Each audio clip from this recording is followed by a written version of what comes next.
back again with One Chance Matt, and I'm Matt. How you go, Matty? No, you're not. You're not Matt. You're not Matt. I'm not Matt. Yeah, shit. Somebody. We've already stuffed it actually, out. Like... you know what was it was really funny actually in the first episode. One thing that actually got my partner Ellie in stitches. You said, "Welcome, Matt." Yeah. After everything, Yeah, and she completely lost it at that. Yeah, You're just like, "I'm Matt. You're Matt.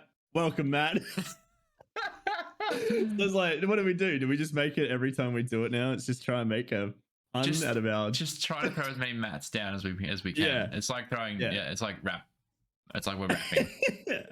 Just with one word. Probably, it's one syllable. Real basic. Class is rapping. Anyway, yeah, not quite. We got a bit to talk about this week. A lot has happened. It's been a week, and the world just went insane. Yeah, it's like they knew we had something, we needed something to talk about for podcast. Like, you know what? Let's just slam them this week with all the good things and some bad. And we'll the pilot episode. The pilot episode was pretty good. Yeah, I mean, all this content. We had so many years worth of stuff to talk about.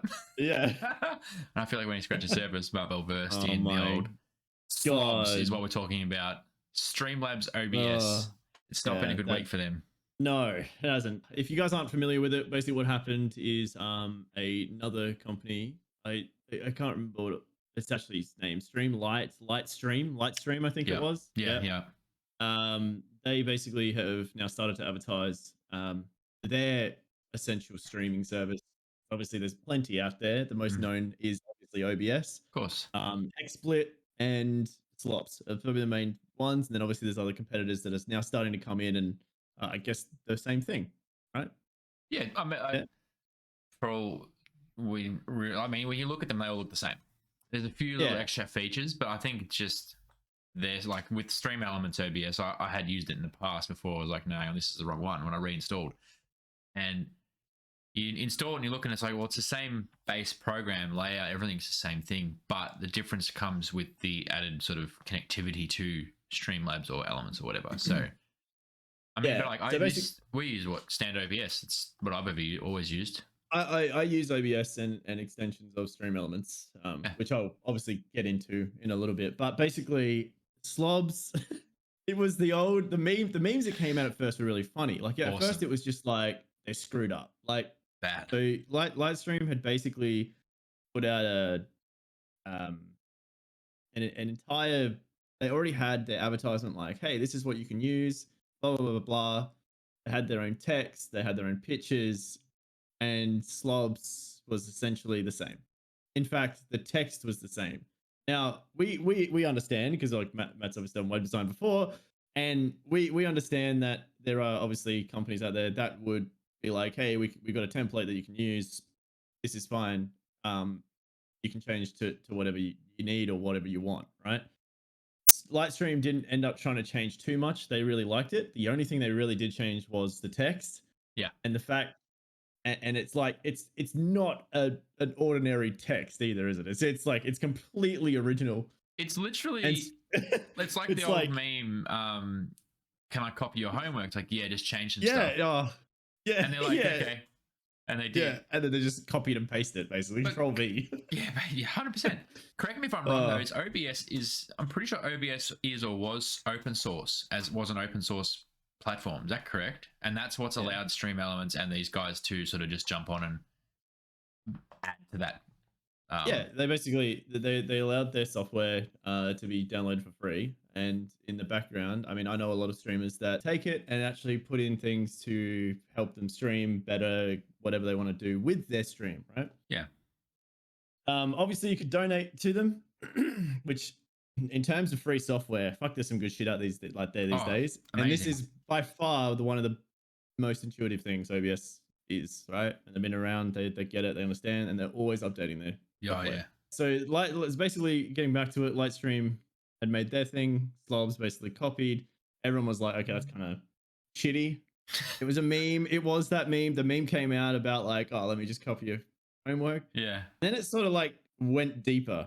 Like there was OBS came out then, and it was really interesting. Like it was just funny. at first. Like I found it pretty funny. I was like, okay, that's just a There that's was just a so silly much on mistake. Twitter, and you're like, what? Yeah, What's going on here? I yeah, looked into it briefly, but yeah. And then OBS came out and basically said we never gave permission to Streamlabs to use the OBS in slobs, like the actual OBS name. to use the We base never code.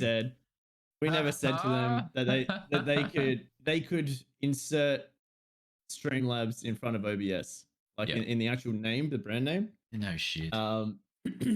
And they basically just went ahead and did it anyway. They So approached them. that's They what said, it was all about. It was all about just the naming, not so much the copy of the programming, because that was open source. I didn't care, but just putting the name in is what.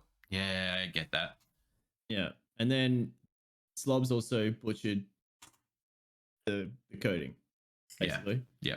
they did it half-assed, and I mean, I'm pretty biased towards Slobs. I have tried it. I think Matt, you tried it. Yeah, I have tried it as well. Yeah. And when I first tried it, it was the first thing when I first started streaming. That was the thing I used, and it destroyed my CPU usage. Well, I mean, that's the thing. That's why OBS actually update their product so often, is to keep it optimized, keep all the little bugs out, and when people pick up on it or give feedback to them, they can fix it on the spot. Yeah. But yeah, the main difference I feel like Stream Elements didn't give a shit. They just the main copied the difference code and sent it. Between Streamlabs and OBS was Streamlabs allowed basically they created their own overlays in the background, so it was all like an all-in-one featured OBS where you could take an overlay and insert straight into your like scenes and stuff. So it's like it's a lot easier in terms of intuitive, right, than setting up like browser sources and audio tracks and whatever. Right, it can take, as anyone know how to stream, it's a mess. There's a lot of source things that you can put in, but it's also not that hard. There's heaps of YouTube videos and stuff out there and tutorials. There's plenty of tutorials. But what I always had a suspicion is that Streamlabs in the background. So all these themes and everything, all this data was running in the background of you whilst you were streaming, right? And if anyone knows, if you have 3 browsers open and like 5 monitors hooked up to the same computer, it's going to start running slow. It's going to start performing less and less as it should. Yeah, exactly right.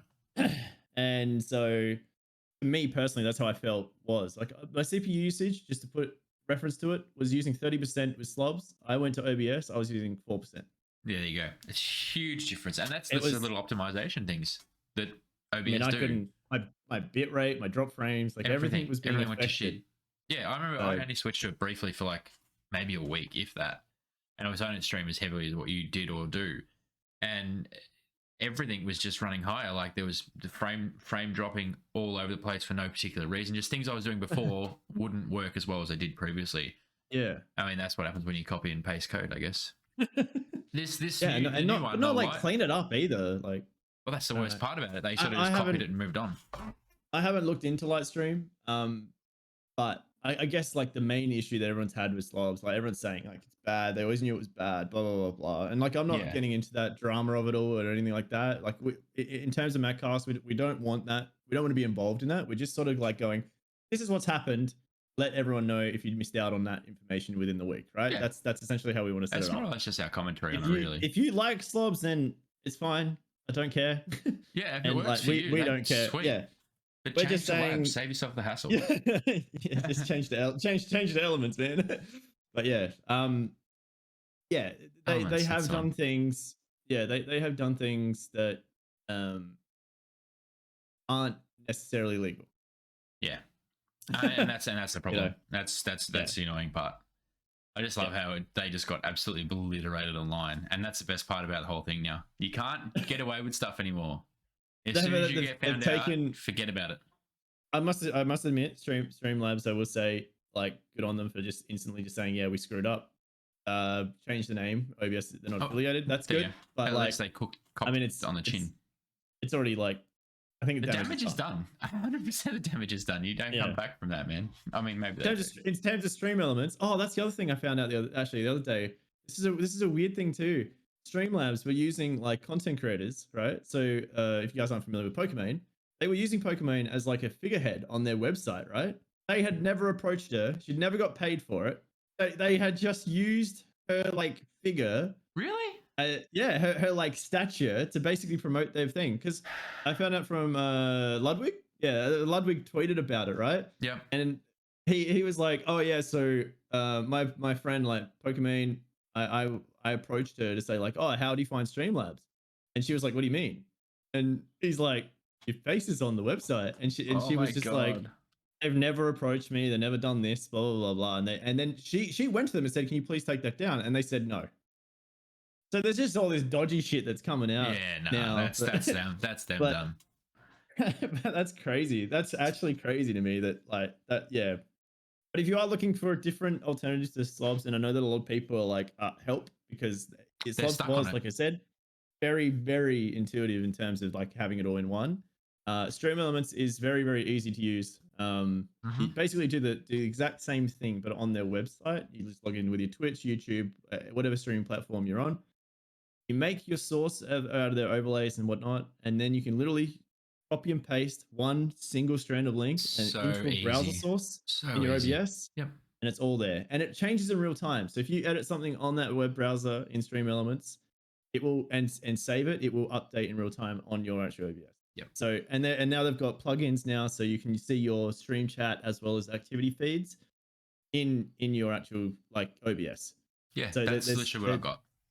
Yeah, it's amazing. And they update it. They are in communication all the time with OBS, and they actually update together. So when OBS doesn't update, Stream Elements will as well. So funny that they do the right thing. No, get out of town. Yeah.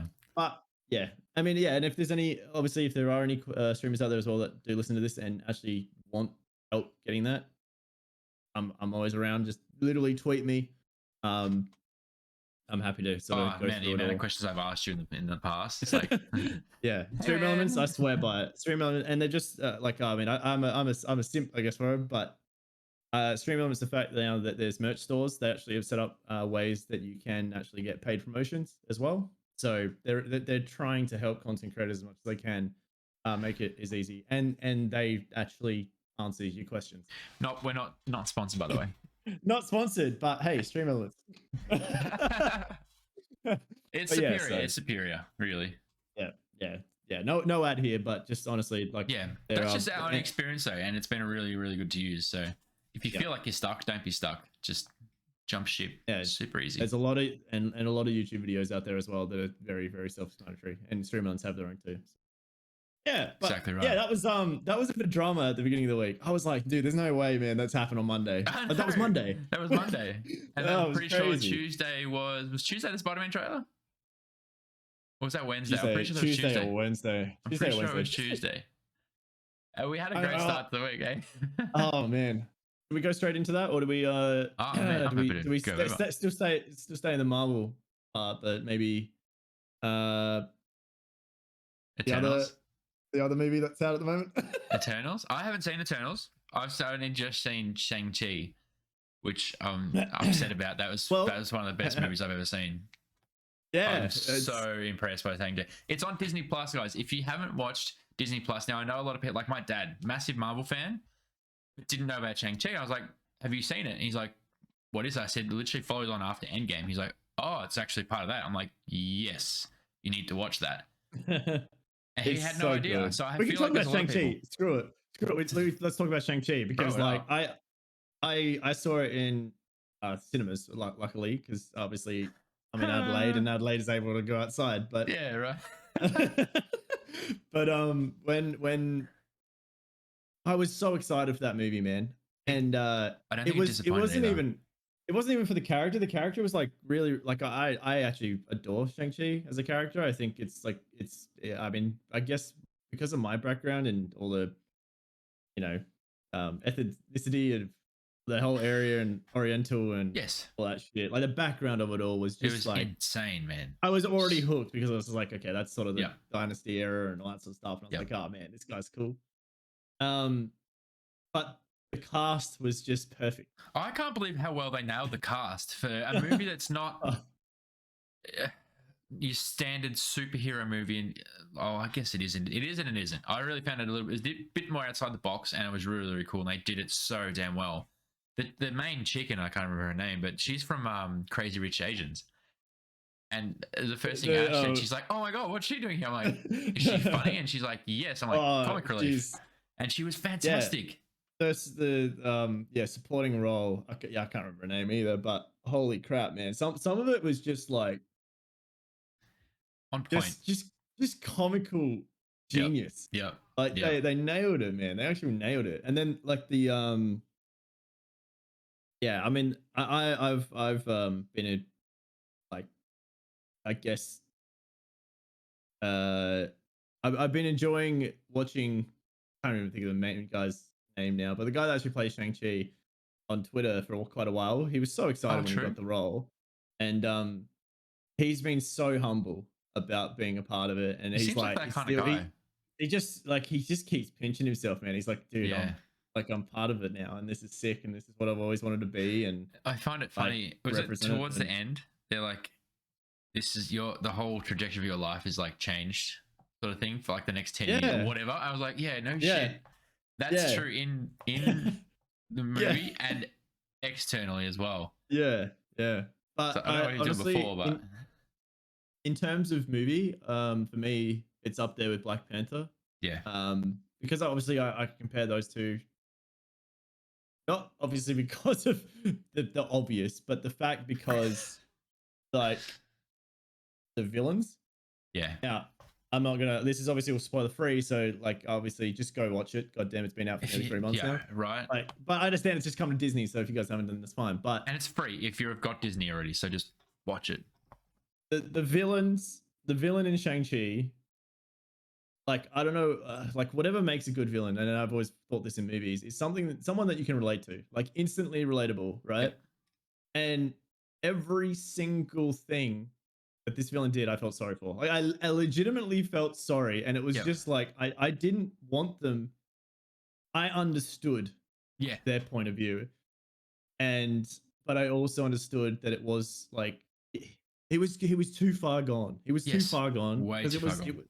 and the message in that obviously dealing with grief and There's a like lot. There was a lot just there. coming to terms, coming to terms with that, and but yeah, it's by far like cinematically one of the best movies I've seen. I 100%. honestly, as shit, this is gonna sound really weird, but as shit as Last Jedi is, cinematically, that trilogy is unreal. Like, Yeah, agreed. Agreed. like I always Story aside, those yeah last trilogy was shot really well, and you yeah can tell it's just yeah, every movie now that I do, like I see now, right? I compare to the salt. I can't remember the planet they fight on, but you know the salt lake they fight yep, on when it's like all the red dust and stuff. yep. That cinematography in that entire scene leading up to even like Luke's and Kylo's confrontation, like and the dust settling and shit. That to me is like that is where Star cinema. Like, Wars. dude, we always get back to it, but like the cinematography of that scene literally set the bar for me, man. Like Yeah, anything absolutely. below that, and I'm just like, dude, this is shit. And You have then to have a really good story to bring you back from that. and man, Disney do it well. Like They do. Shang-Chi, like you, and the crazy thing with Shang-Chi for me was like you had you had parts where you were just like, okay, like this is I can. There was never one point in that movie where I didn't believe, like it wasn't believable to me. Yeah. You know what I mean? Like, because, and I think that's what they've done so well. I think that the way the Marvel movies have set out, it's just going to work. This is going to lead really well into Eternals, actually. But the way that this worked out is like you think about what we started with. We started with Iron Man and Captain America, which is basically the most human people that you can actually get. A playboy basically, and a soldier, right?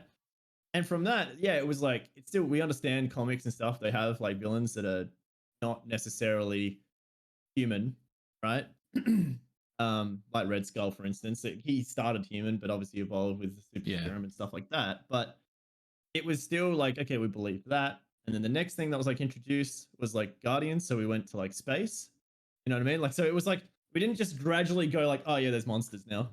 Yeah. Like it was like we went from like ground level to gods, like Thor being introduced, and I was like, yeah, it's believable. Like a lot of people didn't like Thor because of like the destruction that was in Thor, but the actual the idea of the character, you kind of went, well, Norse god makes sense. Well, I mean, let's be honest. The first two Thor movies were, I really think enjoyed Marvel number changed. one. I enjoyed it for the fact it was Thor and some Two, great scenes. 2, Two, put in the bin. yeah. But I get why they needed to do it. They needed to introduce But the I also feel like they changed their talisman. direction a little bit, and they Reality science. after that, after Dark World, they changed their direction in terms of having different, I guess, comedy structure in it. They added a lot more to Dark it. World. Dark World was very serious. Ragnarok's what's my favorite Thor movie by a mile. Dark World was very serious. It was like almost too serious. And I think, I mean, I'm a big fan of Taika Waititi, but the reason I think he knows how silly it is when you really think about it at the end of the day, like we're talking about a guy that carries around a hammer, just beating people up. Correct. Like literally, and from that, he was just like, let's just roll with the silliness of it all and just run with it. And it worked so well in Thor. But yeah, so you went from that gods to space to magic with Doctor Strange. Yeah. And it was never like, it was like slowly introducing. So like these layers were starting to happen. Like that was the best part Iron Man was just a guy in a suit. Then you went to like space where like, he sort of got like kidnapped when he was younger to then become a smuggler into like Star-Lord that he is. Yeah. And then meeting all the aliens. And then what I find really funny is that like aliens in some way is more believable than magic in Marvel. Yeah. Which I really find funny and really ironic. But yeah. And then from that we went into like, so you combined all that and then you ended up with Shang-Chi. If they just went like Shang-Chi in the first phase, everyone was like, well, this is shit. Like this doesn't make any sense. The pacing of it makes absolutely no point. But the fact that they built like we knew about magic, and obviously there's like cameos in there that I was blown away by who they chose. Man, and actually cool. Like I was really happy to see that it wasn't like a main role. Like it was a support role. Yeah. That was just really well placed. Really well placed. And then the other reveal as well when they finally get to it. Oh, it's so good. But must watch.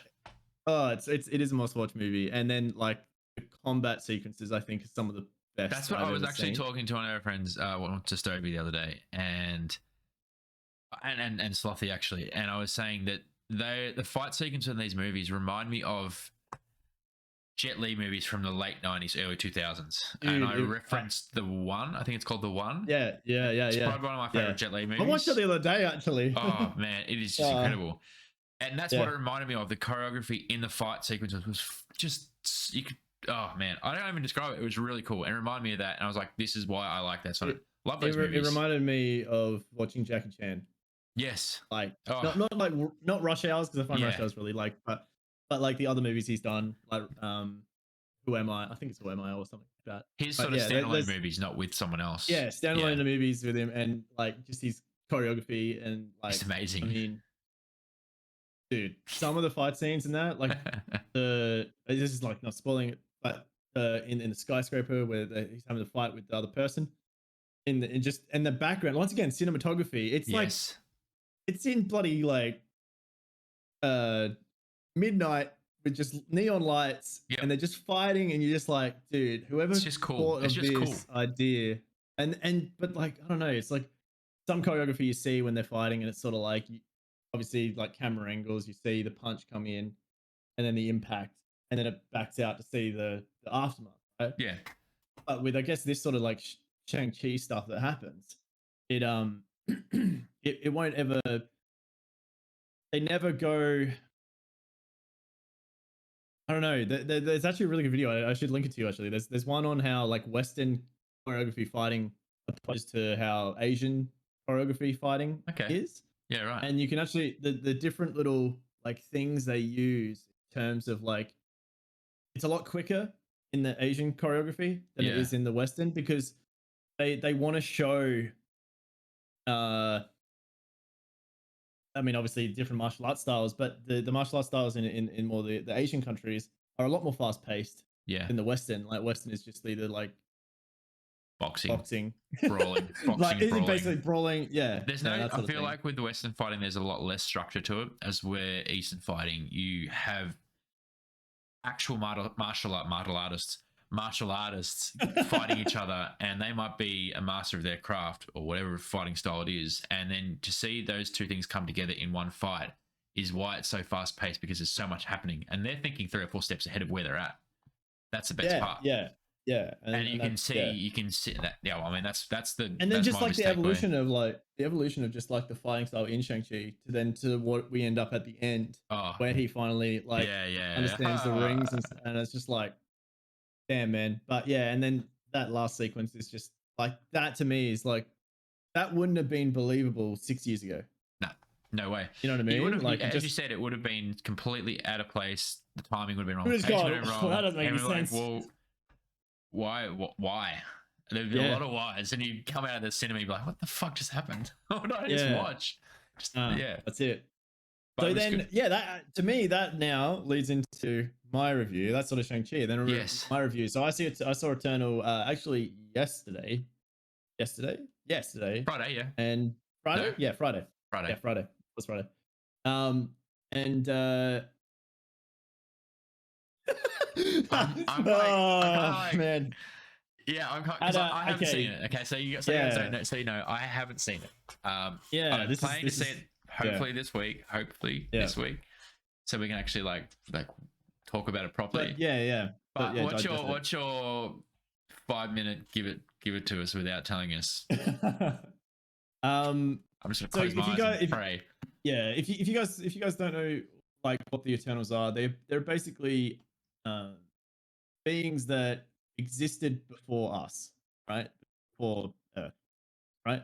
They've been alive for like 7,000 years. That sort of thing. They were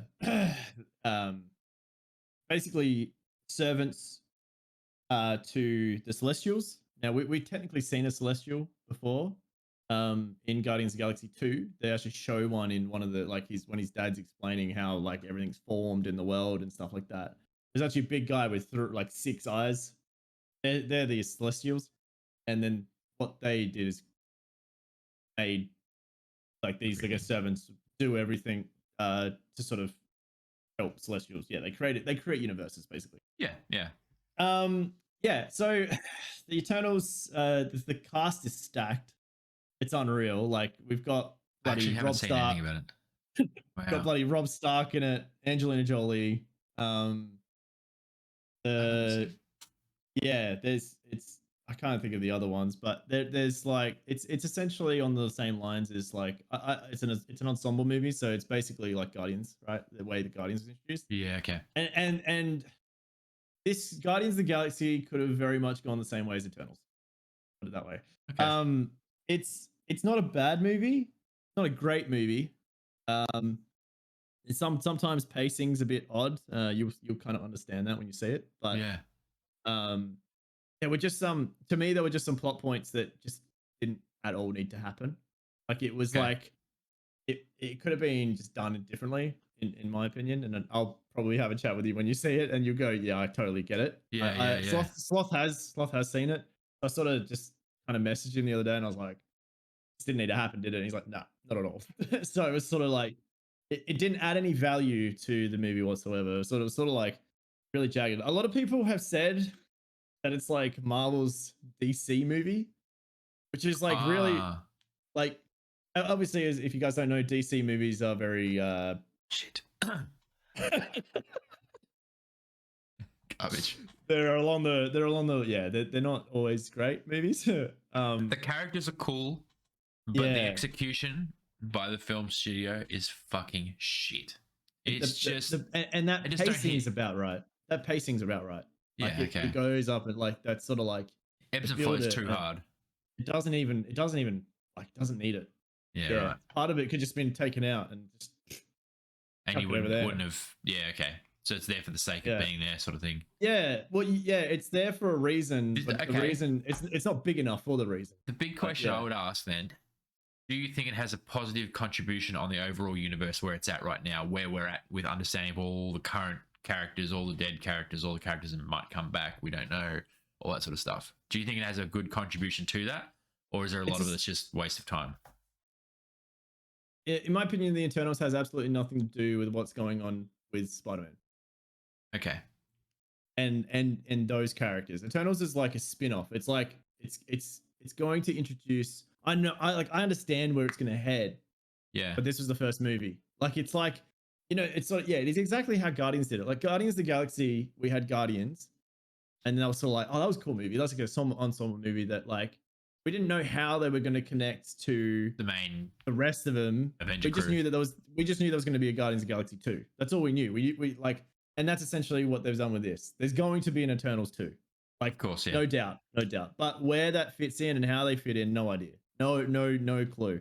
Okay. They know about the Avengers. They know about, like, they've obviously like Seen all this stuff happen. seen all of it Thanos. happen. They haven't been able to interfere with humankind. That is the thing. They have not been able to interfere. They haven't been able to stop Thanos. They couldn't stop it wars. Like, and I will say that what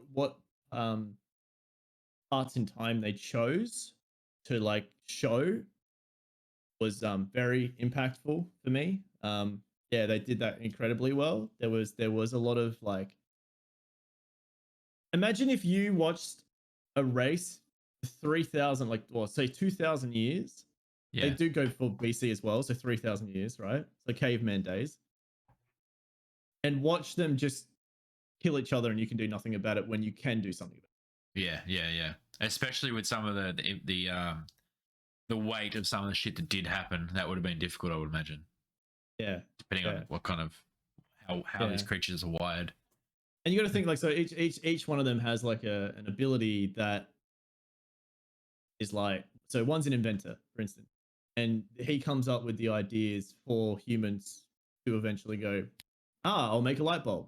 That sort of idea, right? So there's a great scene in it where like he's making something, you'll love it. He's making something, and they're just saying, no, it's too early.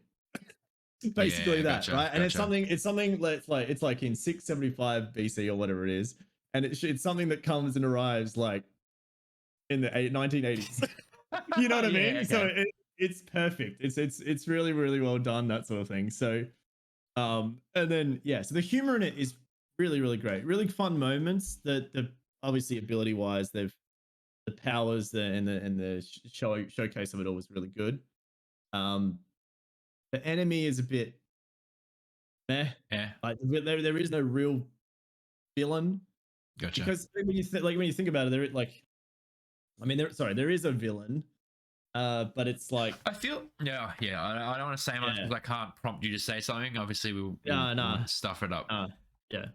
I was gonna say, like, I feel like, and this sort of goes for everything Marvel post Thanos. I feel like there's a really not like he was all-seeing power, and then in Loki, they've kind of taken all that power away from him with that draw scene, and they opens a drawer and all the Infinity Stones are there. And he's like, oh yeah, they're basically paperweights. If you haven't seen Loki, I recommend you watch that too. It's a fantastic series. Everything on Disney Plus series wise, great content. So Loki, okay, this is gonna lead really well into Spider-Man. Holy shit, Matt! Go on, man. You're the segues are just on point today, but unreal. But Loki. So this is like my only gripe that I have with Disney. Like, obviously, whoever like decided that MCU was going to be the way it is, Kevin Feige and Jon Favreau, they're very, very, very intelligent people. But very good at their jobs. They obviously clearly saw this roadmap and they went, hey, wouldn't it be great if we had like eventually, like, we can't ever put them all on the big screen. It's just it's not viable. We're not going to get enough content out before we die. Yeah. Essentially, or before we retire. So what they ended up doing is like, well, what if we put TV shows and then pull characters out of them? That's essentially what they've now started to do, because we started seeing it in Black Widow, and we've also started seeing it in, what other one is it? I can't remember the other one, but there's two basically that we've seen that have just pulled characters in, and in post-credit scenes or whatever, that they exist. So it's sort of like, oh, that's how it fits in. Oh, that's where, so place the puzzle piece for you. But what I will say is that if you do not have Disney Plus, it's really difficult to now start following it. Agreed. Yes. Loki is, if there is one thing that you need to watch before Spider-Man, it's actually Loki. Absolutely. Yeah. Loki opens up the universe, like the entire universe. And obviously, if you guys are like known like comic books and stuff like that, then you understand there are multiverses. That's always been a Correct. thing. It's never really been a like. It's always been teased. Like they've Yeah. said, you know, It's it's never multiple been, and universes. for those who don't know, if you've only ever watched the movies, it's not just one straight line of time in Marvel. We're not going to explain the fucking multiverse right now because shit, we don't have No. 7 hours. No. Nor do I really understand it that well because there's a lot of shit going on. But Mm. yeah, as Matt said, watch Loki. Loki gives you a really good, it's a great story. It's funny, and it gives you a good understanding of how a lot more doors can be opened in the future for the Marvel, like for the MCU, in a big way. And we're going to start seeing that now when Spider-Man No Way Home. The thing that like, I guess, just yeah, Falcon and Winter Soldier, sorry, is like that's sort of like what happens after Endgame. Obviously, this is everything's sort of being tied up after Endgame because there was a lot of stories that were left open. Definitely. Like, I mean, Captain America doesn't. He's just chilling now. He's so retired. He's retired. He's retired. He's not dead. And obviously, he will be. WandaVision as well was really good. Yeah. But yeah, in terms of timeline, and we do know the next big bad. That's in Loki. Obviously, we're no spoilers, but at the end that is revealed. So yes, leading into like what we've seen now with Shang-Chi. Shang-Chi's obviously created another part of it all. That but you can already see how that's going to tie in. Like sort of, you can see how he would fit into further movies. I know, and that's really cool. Well, I mean that's why like the character that I believe, like the one they've now paired him with is perfect. Absolutely, like it's actually perfect because it's like, well, now I need to catch you up. Perfect person to catch you up with is this person. Yes, and then so it's just like that all makes sense to me. Yeah, definitely. Yeah, it will all be broken now if you do not watch the TV shows, which is like the unfortunate part because like obviously before Phase 4, you were able to just go to a movie, watch the movie, next movie. Like and we can literally sit down and watch more. With Star Wars, for example, obviously it's the same guys that do all the Star Wars stuff now. You can watch all the Star Wars movies. You can understand the story. Yeah, correct. You can literally watch all the movies, understand the story in a roundabout way. But if you want character expansion and more context around why things happen and why people are the way they are and all that sort of stuff, that's when the series really, they build out the world a lot more. And that's my favorite part about the Star Wars stuff. I agree with what you're saying with Marvel though. If you miss something now and go and see a movie, you'll be like, what the fuck just happened? Like, yeah, there'll be this point. I think there will be a movie where it's just like it all ties together, and I reckon it will get bombed hard with reviews. Like because when you think about it, movie critics, they just go and see the movie. It's the same way that they literally bombed Endgame because they're like, oh, we just came halfway into a movie. It's just like it's the other part to Infinity War, you idiots. Yeah, like, I don't understand. And if you're gonna have to look at it, sorry, they have to look at it. They have to look at it from a perspective of it being a standalone movie. And it's right. If you went and saw Endgame just tomorrow, it would make absolutely no sense to you whatsoever. But if you're going to watch a part 2 of something and you're going to score it based on that, you need to score it based not based on the fucking story because that just doesn't make any sense unless you're going to do it properly. Like, but yeah, you're right. They shouldn't. I don't think they should have got the reviews it got. There was a lot of bad shit there for no particular reason. No. Into Spider-Man. Oh, you guys have. Actually, I will say, we should say, if you guys aren't trying to find and see any spoilers to Spider-Man whatsoever, probably should tune out just for like an hour.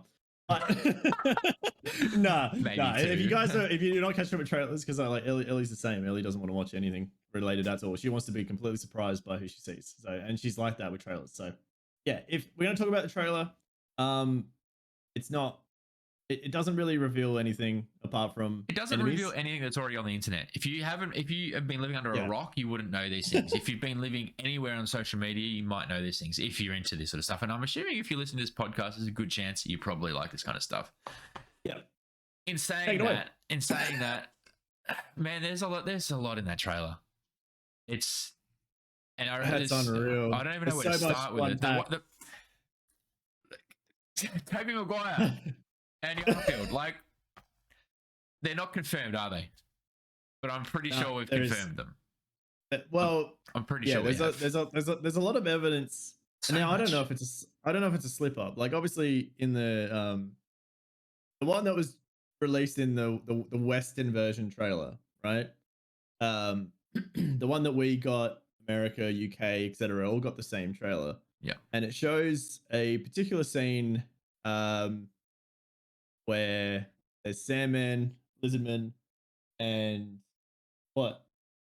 And Green Goblin. Yeah. And Green Spider-Man's Goblin, basically jumping at them, and they're going in for attack. They're going in to attack each other, right? Yeah.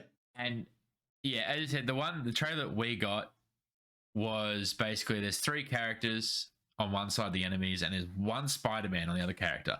Now, as you watch the frames progress, the one Spider-Man goes for Sandman. He goes for the middle one goes for Sandman. Yeah, middle one go that we see. Yep. Yes, the only one that's in our trailer is main Tom Holland Spider-Man, and we're like, okay, cool. He's taking on 3 enemies. But if you pause it right at a particular point in our trailer, you can see they're not lined up. They're going for other people. Yeah, there's no way that, like, okay, so like, I don't know, I'm no expert of like war, right? But if you were going to go for like a 3-on-1, you would sort of just go for the one, not just like around the sides of him or whatever. Very weird. Very odd, and they're all different heights. That's the other thing. That's the other thing. Like it's like 3 stories. It's like 3 stories. Yeah. Is probably the best way to describe it. Electro's up the top, isn't it? It's Electro, Lizardman, and Sandman. Yes. Right? The Sandman's obviously going for the one in the middle. Like, he's got a punch ready. He's about to smack the shit out of him, right? But the other 2 make absolutely no sense. They're just jumping into a pole. They literally now. The only thing now that was our trailer, but it has been revealed that on a lot of people saying it's fake, right? But MCU, in my opinion, we've seen it before. They're not stupid. We've 100%. We've seen it with the Endgame trailer where Hulk wasn't there. Civil War as well with Spider-Man.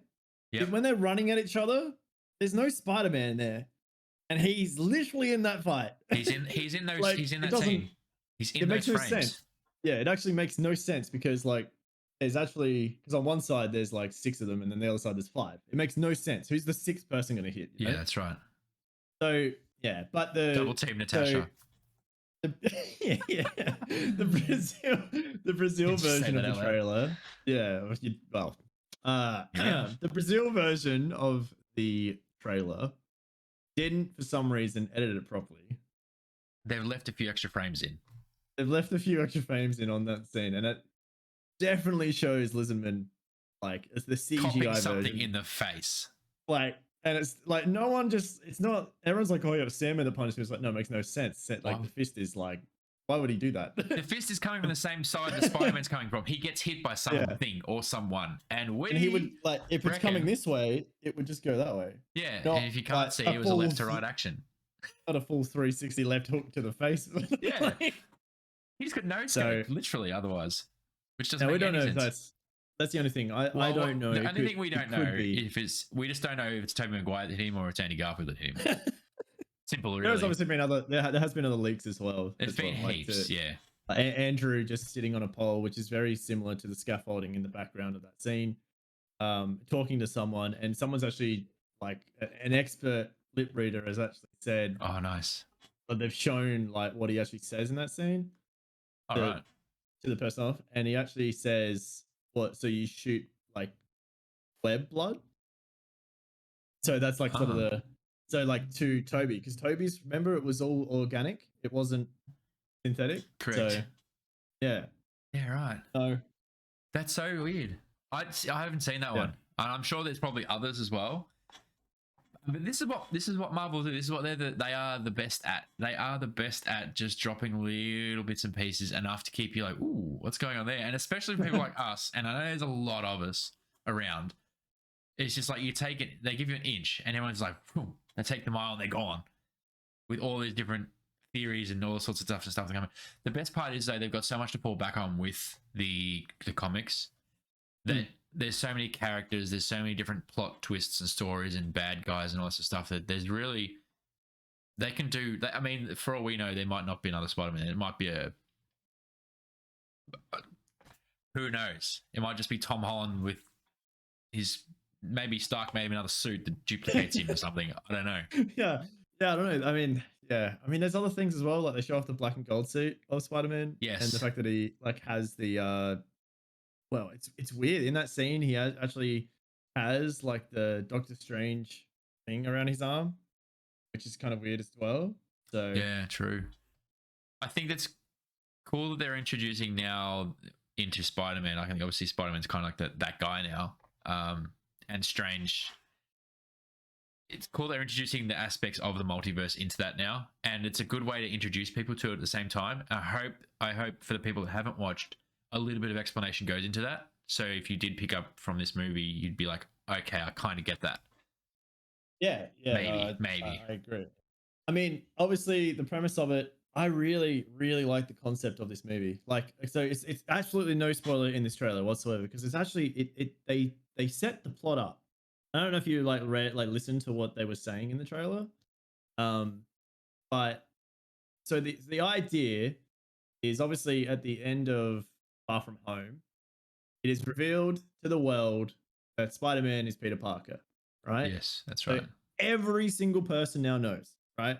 He told MJ in Far From Home. He told his best mate, obviously, in the one before, because it kind of walked in on him, which is pretty funny. Yeah. But yeah, and so that was it, and he was really happy with letting them both know. And then obviously, Mysterio got his revenge by saying this is Spider-Man because he told Bailey Bugle, which is fucking amazing that it is actually JJ again, which is just it's gonna be so good to see him again. But yeah. So basically, the premise is that he goes to Doctor Strange, asks, "Can we? Is there a spell or something that we can do, to basically let everyone forget who I am as Spider-Man?" Right. This is where we had a theory about this, didn't we?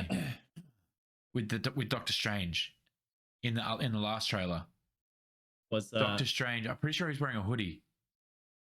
Yeah, he's wearing a hoodie. Yeah. And he's very like chilled out, and obviously it's chilled out because there's snow, but he's very like lax. It's like, yeah, cool, man, we can do that, no drama. Is like whatever. Yeah, I don't think Doctor Strange in his right mind would do that, which we were saying is probably something that might tie back into Loki and the end of WandaVision.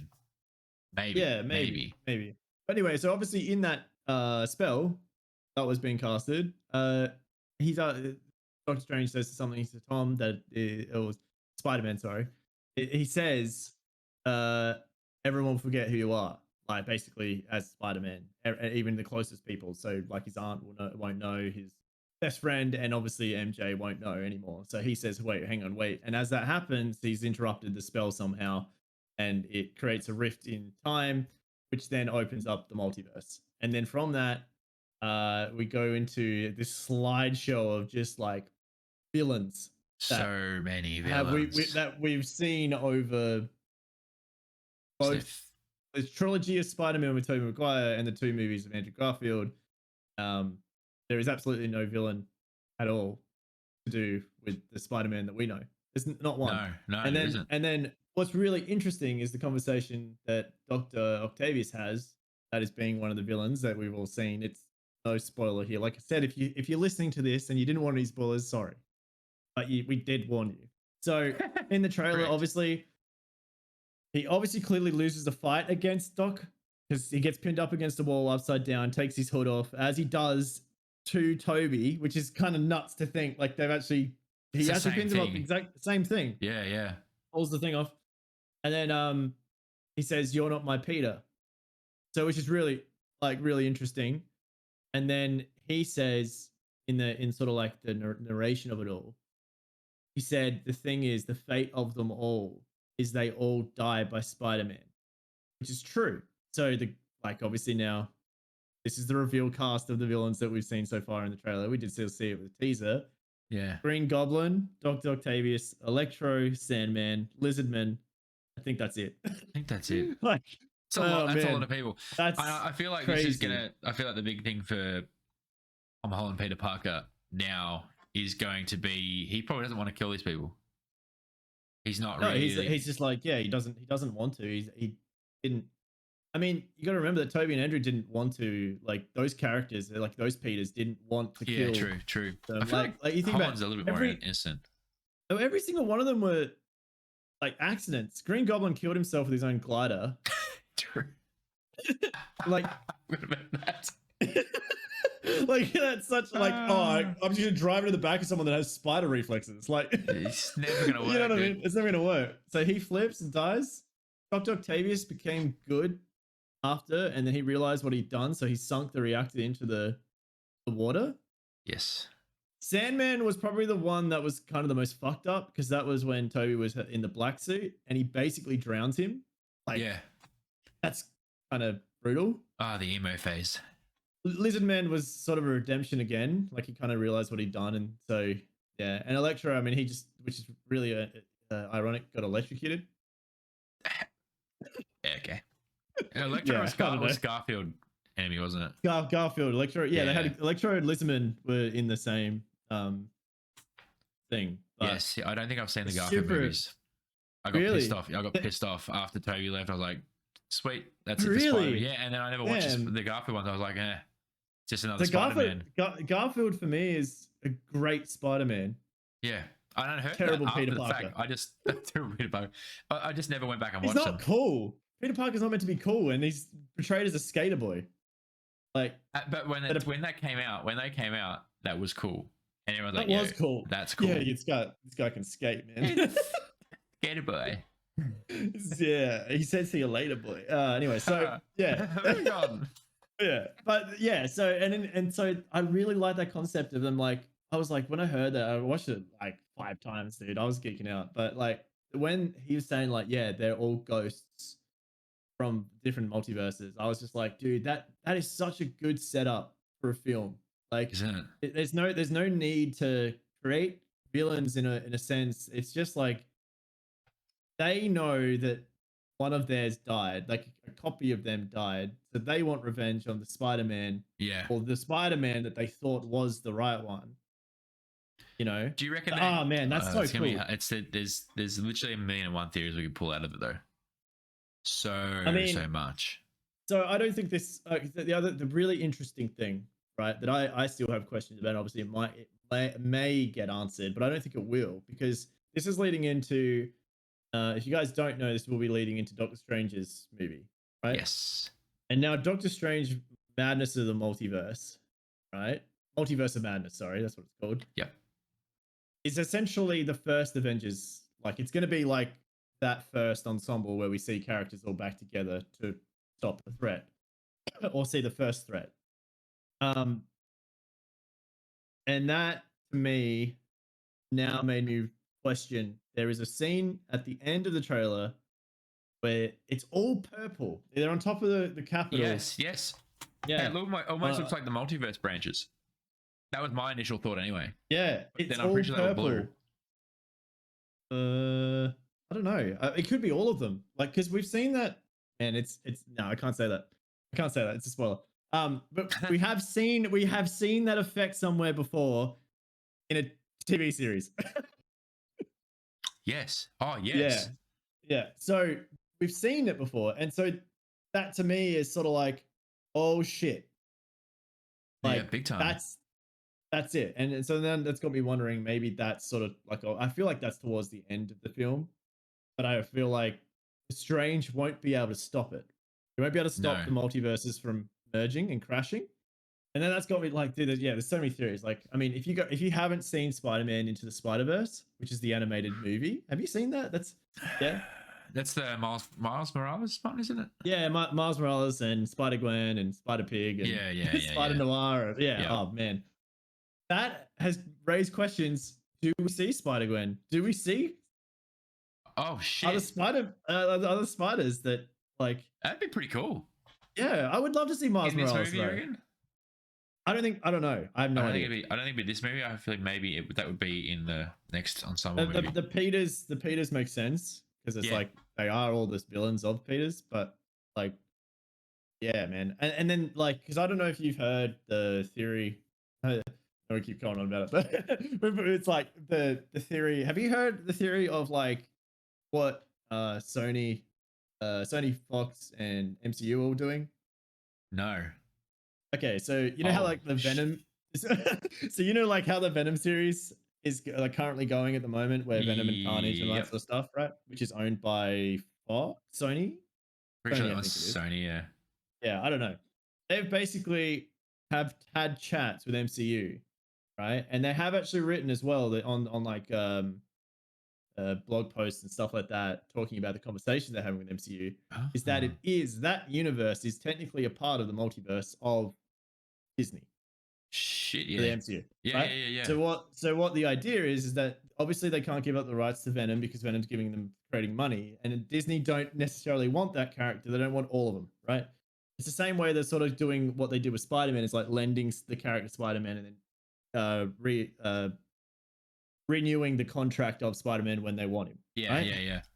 So essentially the theory is that we will see Venom and Carnage and all that sort of stuff being pulled into the MCU whenever they want them, because it's essentially the whole multiverse thing. Oh, it's yeah, gonna that'd happen. be pretty cool.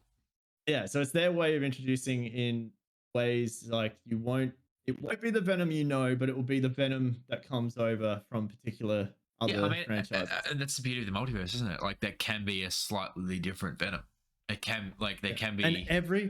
And in my opinion, that works in terms of legally. That works so much better because it allows every single company now to, Yes. like we talked about it last week. Imagine like the metaverse and they all work together. Yes. It's essentially what's happening with Marvel movies. Is they're allowing all these licenses to sort of like, well, yeah, we can lend you character, dude. That's fine. Just has to be in X amount of time. These 30 minutes, you have him. Yeah, and obviously, credit, blah blah blah, all that sort of shit. Yeah, that's so crazy.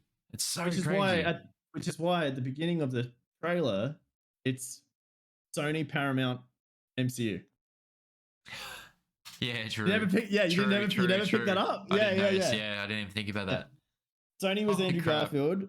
Sony was Andrew Garfield. Paramount was Tobey, and Marvel was Tom. What the hell? Yeah, that's so true. Yeah. So that makes sense. It makes sense. They've come together for this. That's good though. This is good. This is good because it opens up so much more cool stuff. Yeah, and then they all get to win. It's not just Sony's got these characters and those characters can't live in this universe. It all comes together. And finally, now we just got to get game devs to start doing that, and we'll be sweet.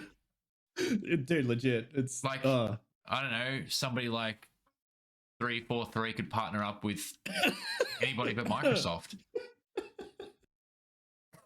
I don't know. Maybe not. Maybe yeah. Oh man. But I'm kind of sick of having EA, Xbox, Epic, Steam. Oh man. Kind of leads us into fucking Halo. Halo, man. Like, I had a great time with Halo. We played that. Halo Infinite. But you guys, if you don't know, Halo Infinite just came out. It's free to play multiplayer. Yeah, that was like the story costs the money, doesn't it?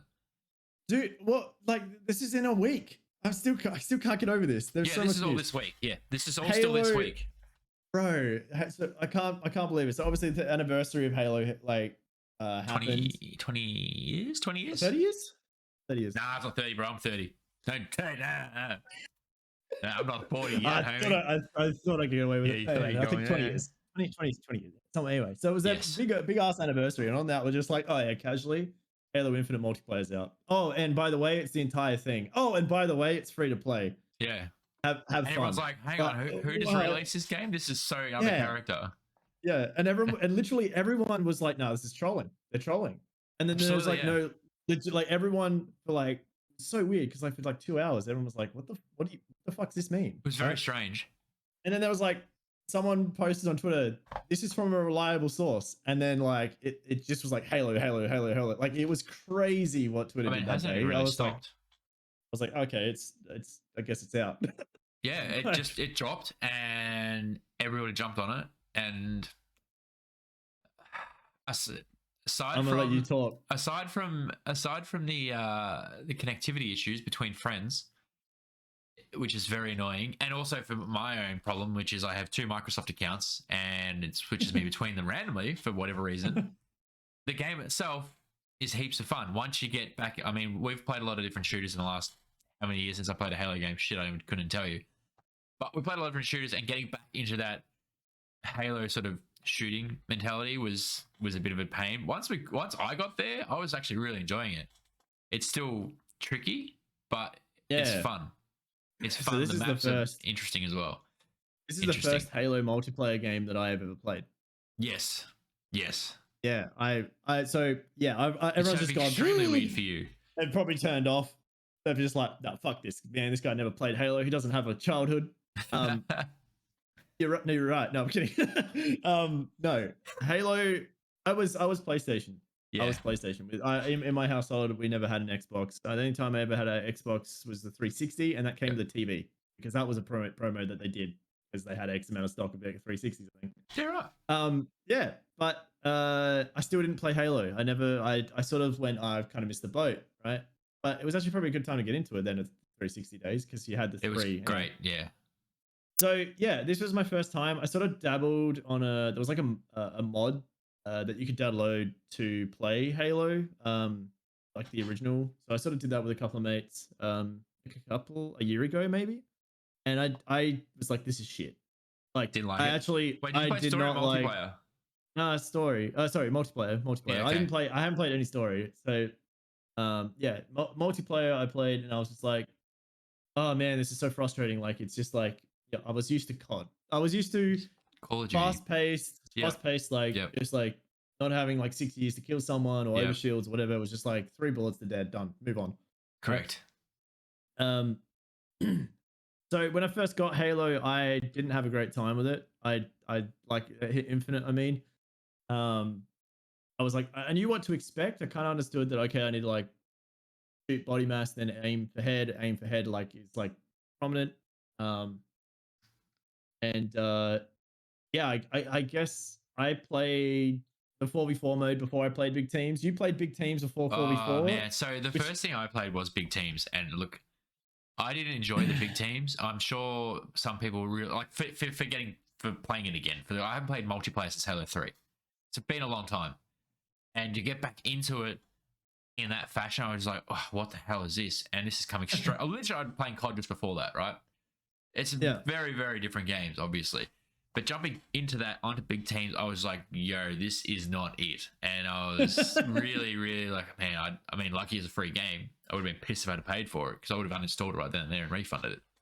However, going into the 4v4 on the maps that you play 4v4 on are really fun. Like, super enjoyable. Once you get your bearings, and you know what the best thing about the maps is?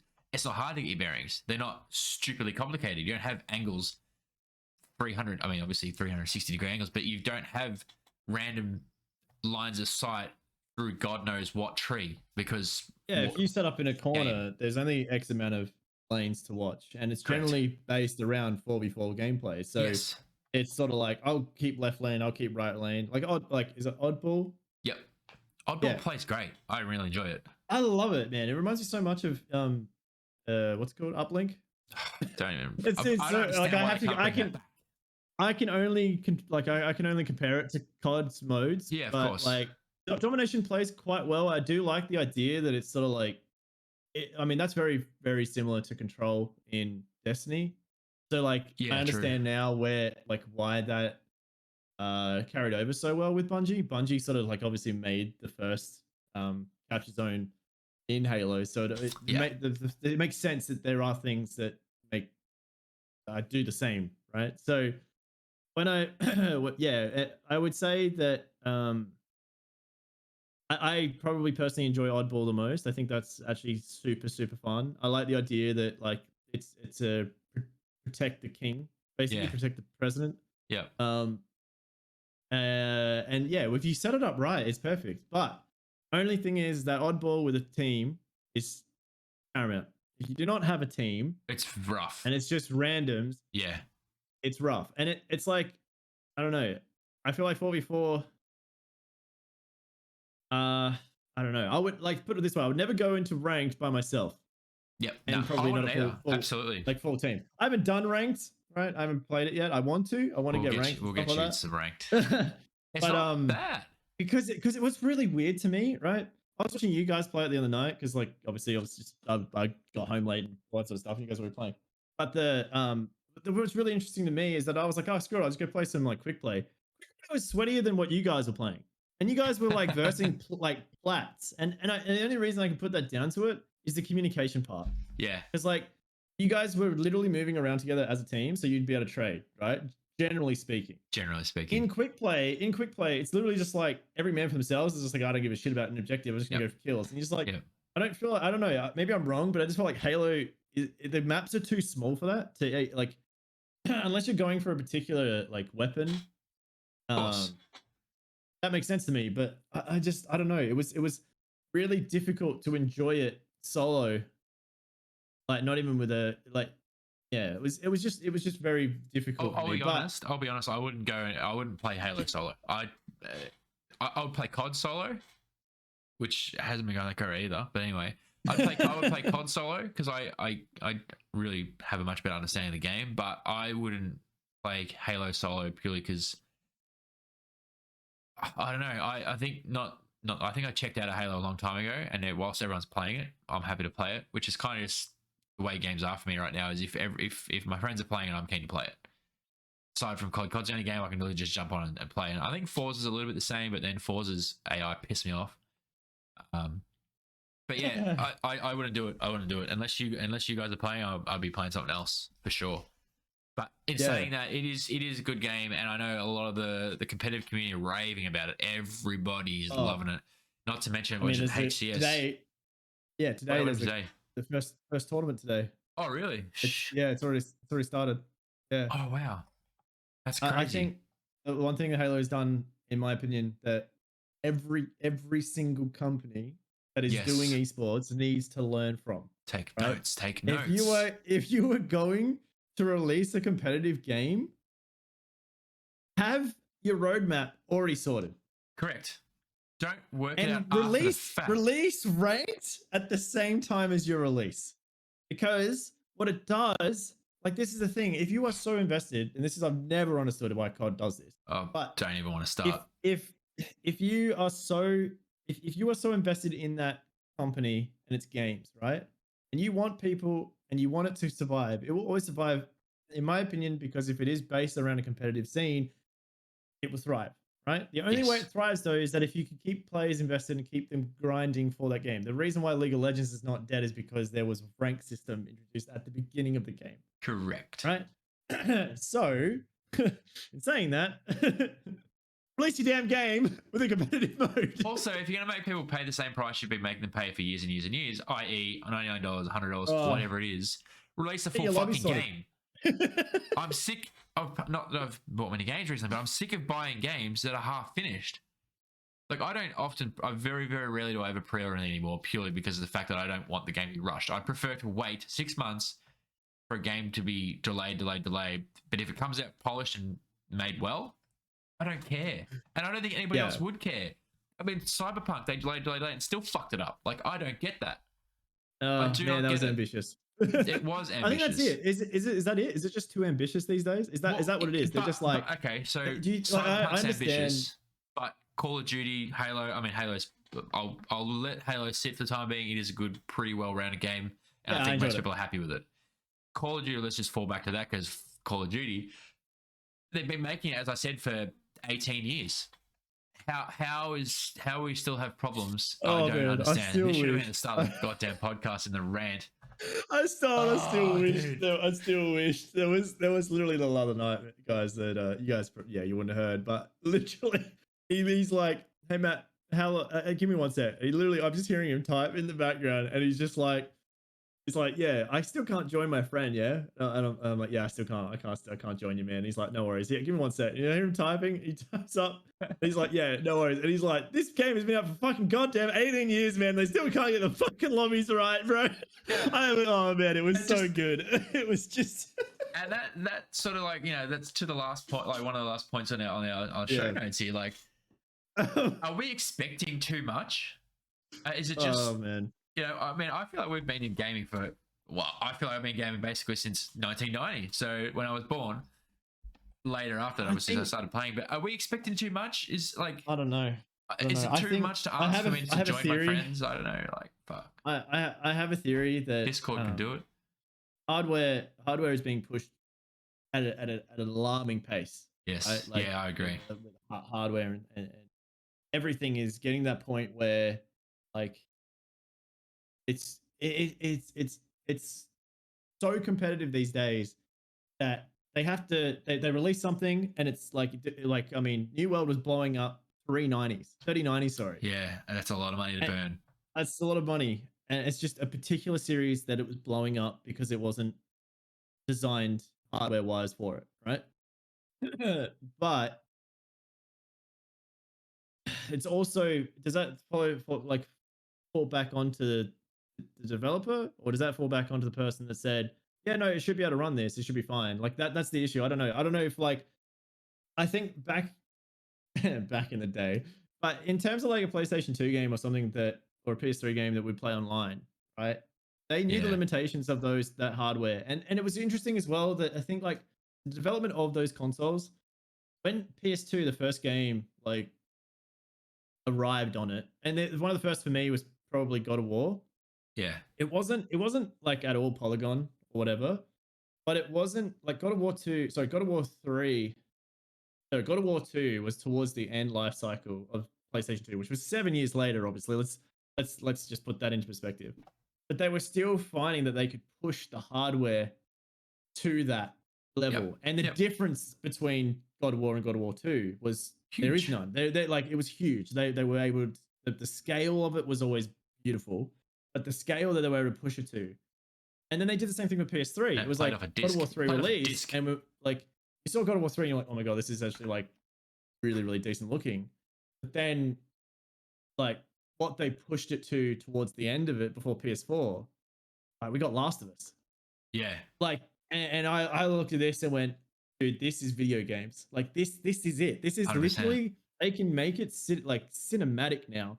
Yes. And now we're getting to the point, like, I mean, Battlefield. We've got to just quickly touch on that. I know it's going like very, very stupidly long, but the opening scene to Battlefield, cinematically wise, was unreal. And it's like, I wanted back to like when I was like PS2 days. I'm going, oh man, I'm just doing it for the story of.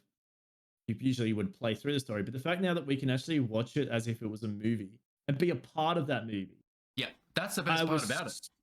I love that. I was so surprised, man, how optimized that game is too. Like, we got to touch on it quickly, right? Like, of course, yeah, 100%. I can't believe how nice it feels. I've always liked Battlefield games. I've never gotten into them as much as Call of Duty. Obviously, that just everyone's different. But this is the first one I've like literally. We said it last night. It's the first. I didn't know what to say. Exactly right. This is for me. This is the first FPS game. I said it last night. You said it last night. The first FPS game I've jumped on in a long time that I haven't rage quit and uninstalled after about an hour. You know what I'm saying? Bro, we were like, it was just we were pissed off. We were pissed off in the game, right? Like, we were pissed off in the games for what was happening. But at the end of it, we're like, oh, we'll go again. Yeah. Like it was sort of like. Man, that was enjoyable. There was one map. There was one map that didn't play well on Conquest, but played incredibly well on Breakthrough. And I would say Breakthrough. So good. In my opinion, if I'm going to play it, I'm going to play Breakthrough. Yeah, like all the time. Because I think like Conquest to me is sort of like, it's all right, but you're always running towards points, and the idea of like having you feel more a part of the battlefield. when you have an attacking and a defending team, and you're all just sort of there trying to keep them there, and it's a tug of war. And then they break through, and you're like, shit, we got to back up, right? Correct. And that to me is just, it was a lot more satisfying when we were able to sort of communicate. And just be like, dude, we're getting absolute shit on. Like, I mean, and you don't have you don't have that two groups of people that just roll around the back of the map, flank everybody, and take a point behind everybody. You don't have that. You can only fight at the point that you're up to. You can only defend the point you're up to. Yeah. And that I just think it really, really plays out amazingly. I really enjoyed Breakthrough. It was crazy that if you guys I can't remember the name because we only played it like basically twice, but it was a snow map, and it had like an overlooking cliff face, and it was Antarctica, and basically there was an ice there was an ice glacial bit of land, like map, and then there was like this high rise where we assume we would developed it somehow into research facilities, right? If you were on the ice part and you spawned there, you basically just died from a hovercraft in Conquest. Oh yeah, if you were up on the top part, it was a tank. There was absolutely no reason. Like, if you're on foot, you're basically just like, well, I'll just go fuck myself, right? Like, basically, it was legitimately like, who has the better vehicles on the map? Like, that's all it felt like, anyway. And I feel like as a defender, you don't get. Was it defender or offense? One side or the other. I feel like the vehicle balance is a little out. Or Oh, it we was just had it was weight. people. I don't know. Yeah, I don't know if our team useless. was like any. Yeah, I don't know. Yeah. But but then in the breakthrough part, they didn't start with vehicles, and I think that's the difference between breakthrough that I really like. As soon as they progress, there's more shit that unlocks, and there's more shit on our side that unlocks. It Yes. creates that more of a battlefield thing. So it starts all on foot. Everyone's still got their foot. Like there's a couple of APCs obviously that can roll in and that sort of stuff. But there's no tanks yet. There's no like planes overhead. There's blah blah blah blah. And I must admit, it was actually sorry, the plane part. There is them at the start, and I must admit that was one of the coolest things I have ever seen at the start of a game. Is like we were all defending, there was absolutely nothing there, and then we were like, "Oh shit, look up!" And there's this like all these planes, man, coming in, and then everyone like the other team just parachutes in, Yeah. and I was just like, we were just like, "Oh Oh. shit!" Yeah. Like it was like a This is good the 2 minutes where it was just like we were all setting up, and then it was just like instant they were coming down, and then it was just It like was- bang. It was like instant warfare. Like you it was actually, that's the best thing about what I enjoyed probably the most, and I think that's probably helps with not getting pissed off at the game and triggered and wanting to not play it. Is the fact that it is on such a grand scale, you kind of lose yourself in that, as well as, oh wait, we're still fighting people. I can't just stop and look at the scenery because the scenery is amazing. You still have to kill people to progress and win the game, but I think that has a lot to do with it because you're in this really, really well designed environment. It's just awesome fun. Yeah, but it's crazy that the same map can change in based on the Correct. It mode. just plays so much differently in Yeah. Breakthrough versus Conquest. I shout out to Slothy as well for playing with us because that was like a lot of fun, and he wanted to make sure that we got it in before the podcast because we were going to talk about it. And it would be really funny if we missed it. And we're like, oh yeah, no, it's whatever. But what I must say, just quickly on it, the operators, I really like the diversity of them. I think I haven't obviously played with all of them. I really enjoyed the wingsuit. The wingsuit is unreal. Like fun. I remember, we went up to the gravel hook. I remember the zip line, and they're just like, "Yo, Matt, now I'm gonna do some battlefield shit." And he's like, "What do you mean? I just jumped off the cliff into a wingsuit." Literally. Oh, it was so good, man. Actually, I love how they're all diverse.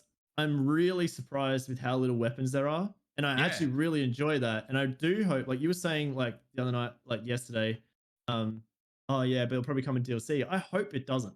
So do I. Yeah, because I think it just keeps that, like there's only four assault rifles, 4 submachine guns, 3 snipers, 3 snipers. I think 2 or 3 DMRs. Tactical marksmans, yeah. Yep. And a shotgun, 2 shotguns. Yep. And I like that idea because it's like the progression system is actually a lot slower than most battlefields that I've known, like in terms of upgrading a weapon. But they all play so well. They like it's oh man, it's What's the word? really What's good. the word that Activision struggled with for so many years? Oh, balance.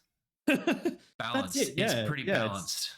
I'm pretty sure Sebi's it's a little sub heavy at the moment, but that's not a problem because they are big maps. The PP29 or whatever it is, that thing shreds. Holy shit! Yeah, but in terms of attachments as well, I really liked the idea of the loadout system. The loadout system is like you choose what you want, like we were saying last week. That was really like fun to do. I love being able to change it on the fly. Like I loved that a 2x scope and a whatever the red dot.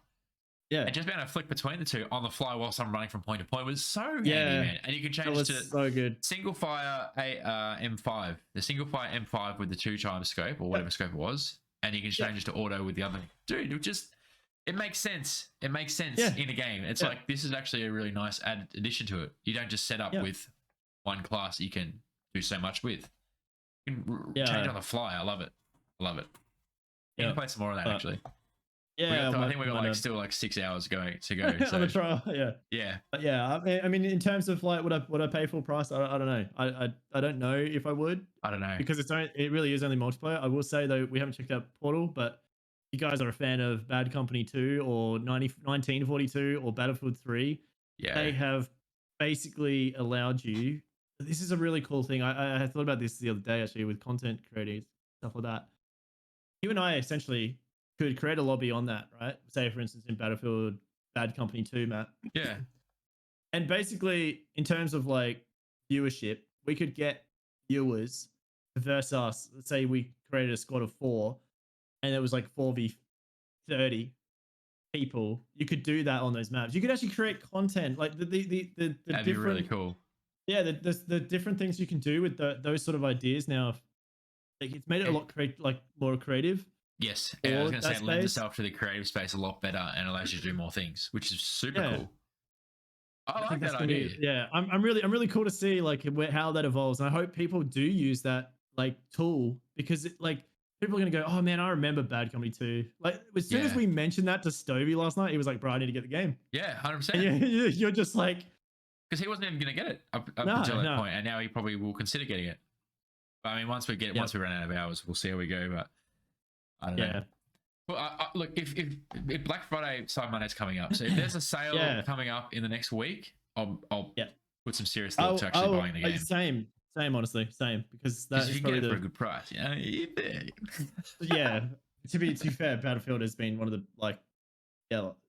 I haven't enjoyed a shooter like that in a while. Yes, and it reminds me of Battlefield 4 so much. Like, and I would argue that's for a couple of years now been one of the better. Because I wasn't a big fan of Battlefield 5. Like I enjoyed it, but the skill gap. Yeah. Skill gap just got there way too quick, and Battlefield 1 was just I don't know. I was never a fan of that one. That was right. we had a few good moments ourselves in that game, but that was about it. And I think that's the best part about these games. I could actually see myself playing this game quite a bit, to be honest. Yeah, same. And the other thing with the vehicles as well that I really enjoyed is that like there's no armor issue. Yeah. It's like obviously other ones, as you upgrade them, they get more armor and stuff, but there was none of that I could see. And I hope they keep it that way. So it just that it's gonna like take 3 rockets to destroy a tank. Yes. Yep. Keep it that way. Like sweet. Yep. Balance. I guess the last thing we'll mention, the news that we couldn't say. The news I couldn't say last week, but we can say this week. And it says here, I don't know, why did I write this down? Who said this last night? Matty Mac doesn't miss 100% hit rate. I'm pretty sure we were talking about Halo for some reason, and then we are like, yo, dude, you don't miss those. And he's like, bro, I never miss. I'm 100% hit rate. And I'm like, dude, this thing.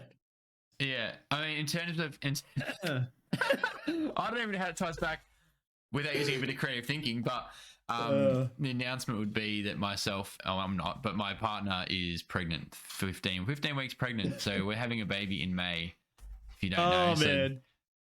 I'm going to be a dad, which is a bit scary, but it's going to give something else for the podcast to talk about, man. Like all the bits and pieces are going to come along, the good times, bad times, and everything else in between. So, but I'm so happy. When I found out the news, I was just like, I mean, I had a smile. I mean, I was still smiling about it, bro. It's so sick. It's sick. I'm excited. I can't wait. It's only funny. It's funny because I was only I found out probably at 5 weeks, so 10 weeks ago, so 2.5 months. When the week before I found out we'd had a discussion, like when we were gonna start trying, and then the week later she came to me. She's like, we don't have to try anymore. I was like, what? You mean that one time? Like, are you serious? And I think that's where the 100% hit rate comes from. Yeah, that's it. So yes, Matty Mac will be a dad. Daddy Mac. God damn it. Daddy Mac. That's it. I have to find another Matt now. Yeah, I have to get a new podcast going. Fuck. Yeah. Anyway, guys, we'll wrap it up there. Thank you so much for listening and watching, and we really appreciate all the love on the first video. I think we hit just over 40 views on the first, just on YouTube, and I think maybe a few extra on the other platforms. But yeah, we are live Apple Podcasts, Spotify, Stitcher, YouTube's probably the main one. I think YouTube's the one we want to focus on most, which is why this looks the way it looks. But yeah, if you do want to listen on the go, Spotify, Apple is probably the best place to go. Yeah. And any other topics as well? Like, we're still open to ideas, so be sure to let us know on Twitter. You like to hear us ramble for 20 minutes? I can't remember. Yeah. I can't remember the plug for that. The Matt_cast, is that it? Yes. So the Matt_cast on Twitter. And I'll throw them up in the post. There'll be description. In the description. Yeah. Hey guys, thank you so much. We'll see you next week. Bye.